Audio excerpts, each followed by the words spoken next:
Hello दोस्तों, कैसे आप सब। आज हम लोग देखते हैं कि ब्रिटेन जो है भारत को उपनिवेश क्यों बनाया।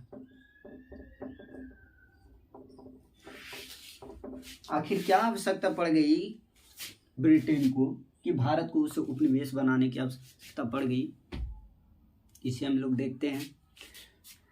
ब्रिटेन जो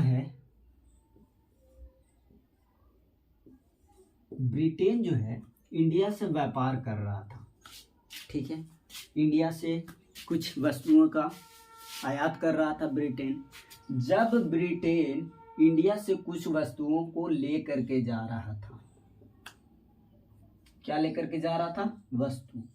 अब ये वस्तु को लेकर के जाएगा तो इसके एवज में पैसा देगा, पैसा दे रहा था इंडिया को। अब इंडिया को पैसा देने के क्रम में अधिक से अधिक वस्तुओं को ब्रिटेन ले जाया जा रहा था और इंडिया में पैसा आ रहा था। इस समय कहा जाता है कि विश्व का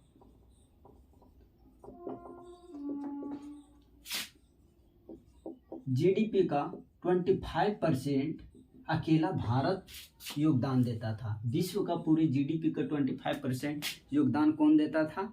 भारत देता था। लेकिन अब ब्रिटेन में जो है राजनीति हस्तक्षेप बढ़ने लगे, राजनीतिक हस्तक्षेप बढ़ने लगे।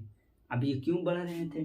क्योंकि बोला जा रहा था ब्रिटेन में कि ब्रिटेन का पैसा जो है अधिक से अधिक भारत में जा रहा है, यानी ब्रिटेन जो है पैसा कम हो रहा है। ब्रिटेन में कीमती धातुओं को कमी हो रहा है, लगातार कमी होते दिख रहा है। तो कुछ ऐसा उपाय निकाला जाए कि ब्रिटेन से पैसा भारत जाना बंद कर दे। तो क्या किया जाए कि कैसे पैसा बंद होगा? तो उन्होंने एक व्यवस्था यानी उन्होंने एक आइडिया विकास किया। तो किस प्रकार का आइडिया विकास किया तो देखते हैं। उसने सोचा यदि भारत से पैसा लेकर इंग्लैंड वस्तुओं का निर्यात किया जाए तो कैसा होगा। तो ये इंग्लैंड वस्तुओं को निर्यात किया जाएगा तो अच्छा है कि इंग्लैंड से पैसा आना बंद कर देगा। अब इंग्लैंड से पैसा आना बंद होगा तो भारत का पैसा से भारत की वस्तुओं को खरीद करके इंग्लैंड निर्यात किया जाएगा। तो इससे एक तरफा व्यापार अवरुद्ध हो गया। अब यहाँ से पैसा यहाँ आना बंद हो जाएगा। अब कैसे बंद होगा? तो यहाँ से हमको इस पे राजनीतिक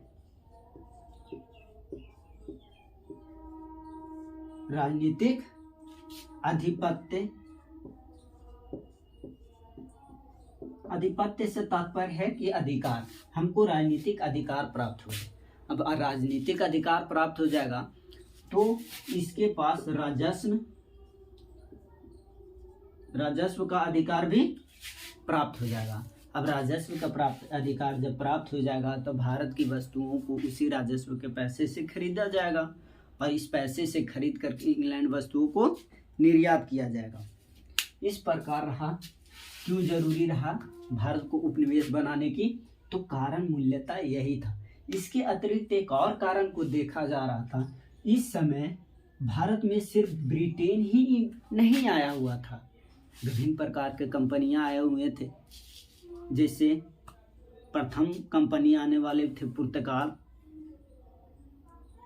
फिर डच, फिर ब्रिटिश, डेनिश, फ्रेंच, ये सब कंपनियां भी भारत में आना प्रारंभ कर दिए थे। जब राजनीतिक रूप से आधिपत्य जमा लिए अंग्रेज तो इन कंपनियों को भारत से खदेड़ने में आसानी पड़ गई।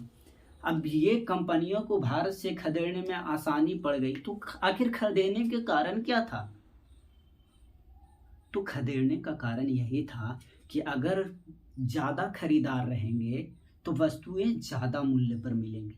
अगर 5 कंपनी भारत में आए तो पांचों कंपनी चाहते हैं कि भारत की वस्तुओं को खरीद करके अपने देश में ले जा करके हम निर्यात करें। तो 5 कंपनी 5 लोग खरीदने वाले रहेंगे और बेचने वाले तो उतने ही लोग हैं जितना पहले थे और जितना अब हैं। तो 5 आदमी खरीदने वाले रहेंगे तो वस्तु ज़्यादा महंगा मिलेगी।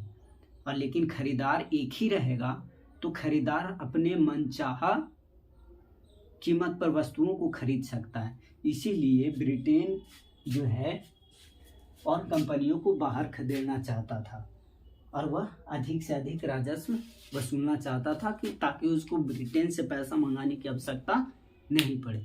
यहीं से हम लोग देखते हैं कि भारत का पैसा बाहर जाने लगा। इसी को दादा भाई नौरोजी आगे चल के ड्रेन ऑफ वेल्थ के रूप में परिभाषित करेंगे और एक पुस्तक लिखेंगे, British rule in India. Thank you दोस्तों।